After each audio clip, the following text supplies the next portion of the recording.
Hey everyone, so I'm going to put it to the test. We're going to see if a helical cutter blade is actually better than straight blades on your planer. Let's get right in it.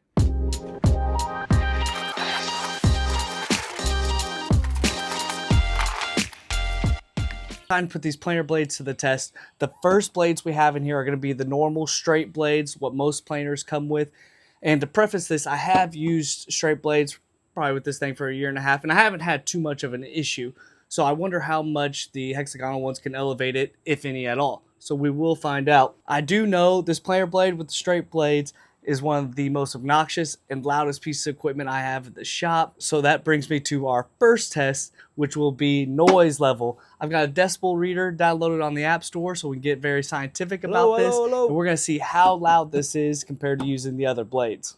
The pieces of wood I'm going to start with are going to be red oak. I think that's a perfect middle ground for hardness level. They're nice and thick. They're pretty rough, so we can see a lot of difference in them.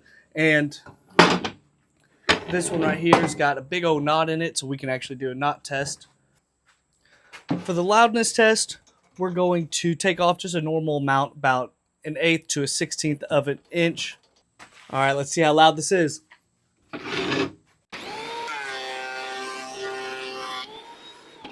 Dang, we have it clocked in at 96 decibels.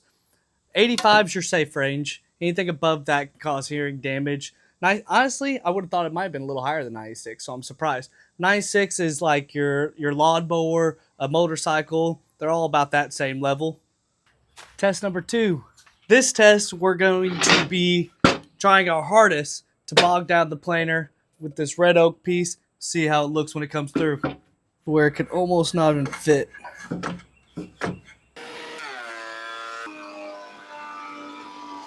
I'll say it's not the worst in the world. We definitely have some, I don't know how well the camera's going to be showing it. We definitely have some tear out happening on both ends. Throughout the board, it's honestly still pretty smooth. There's just a couple spots that you'll find where it tore it out. Overall, it's not the end of the world. It didn't do perfect, but it still ate through it. Test number 3 is going to be general smoothness. Now, we've actually got this pretty smooth. We did just bog it down, so it's got some of those tear outs. So I'm going to give it 2 passes, and we'll see what it looks like.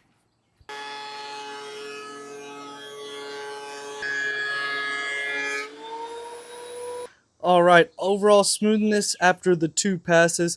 Really, it is smooth. I mean, there's no doubt, but we do have, super hard to tell, I don't know if you guys can see it, a couple ridges in here. This is from some kind of defect must have gotten through on the blade and knocked it and chipped it down a little bit where it's not cutting perfectly flat, which without a doubt is the number one thing against these straight blades, is that there's 3 of them in there.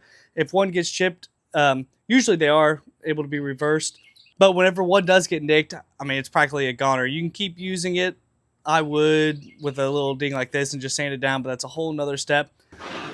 The 4th and final test will be sending this knot through, seeing how it comes out.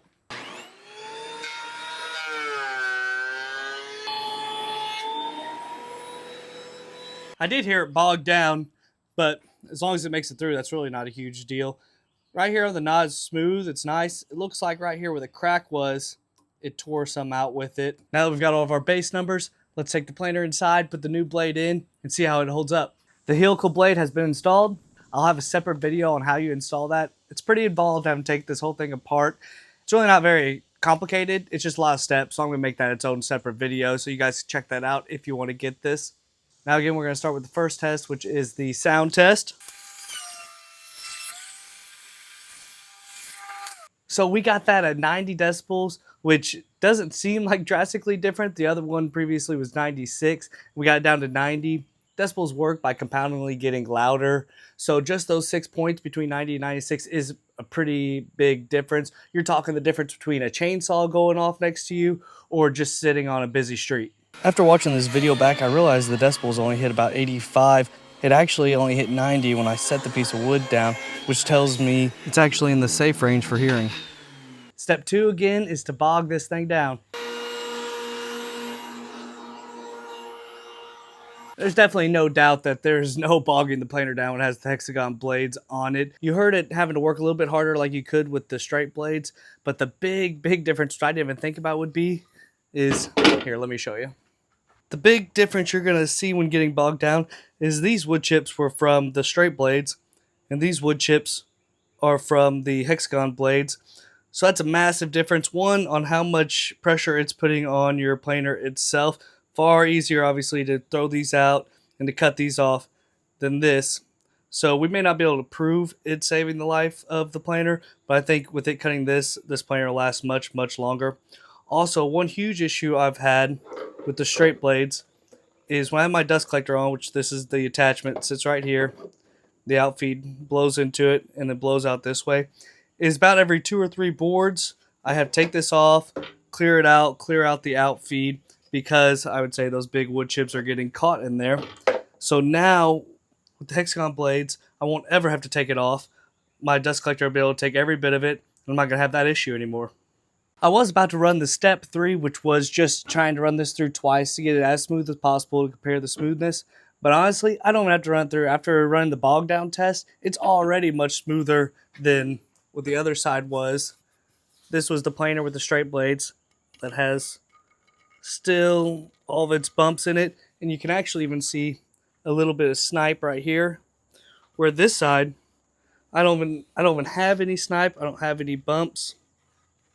Now, once again, these bumps were probably caused from the planer blades having a nick in them, but that's got to be shown because that's the biggest issue with those straight blades. All right, our next one is going to be the knot test. Same knot that the straight blades cut. We're going to try to recut it, see if it comes out smoother.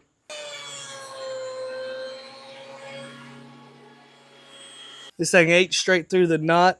Still got a little bit of this tear out that's right here on the lines of the knot, but I'm starting to honestly just believe that's from the tear itself. It can't get down to that crack and clean it up for you. The thing I'm most interested in is this little knot right here. So on the straight blades, that one had a really bad tear out on it. Now after running it through there, that tear out's completely gone. And your winner is the Helical blades. Of course, they've been one step ahead in every test we've ran. Now that being said, I have used a straight blade for a year when I first got my planer, and it worked. It's definitely fine. So if you have one, you don't necessarily need to go out and switch immediately. If you're just doing woodworking, one project a month maybe, then it's not a huge deal. If you nick a blade, you can turn it. It doesn't have to come out perfect. But if you're doing projects every weekend or wanting to really get into woodworking, I would then definitely upgrade to the Helical cutter. Woodworking is not only about woodworking, but it's about time management. Now, you want your equipment running as best as it possibly can, just to minimize all those extra steps you have to go through to get a board flat. You want to be able to run it through here one time, have it flat, move on. Instead of with the straight blades, you have to run it through a couple times. It's bogging down your planer a little bit depending on the wood you're putting through, which will lower the life of your planer. Also, your dust collector, if you have it hooked up to a dust collector and it's having to suck out those big wood chips, that's also lowering the life of that and taking up more space in your dust collector. So it's going to be far better on all your stuff. I'll link down below the ones I'm using here. I honestly think they are the cheapest ones on the market too. So I'm not trying to upsell you on anything big, but I'll attach them down there if you want to get it. Like I said, I'm going to have the install video. I'm putting it in your DeWalt. If you guys want to follow that along after you get yours, then come back and see it.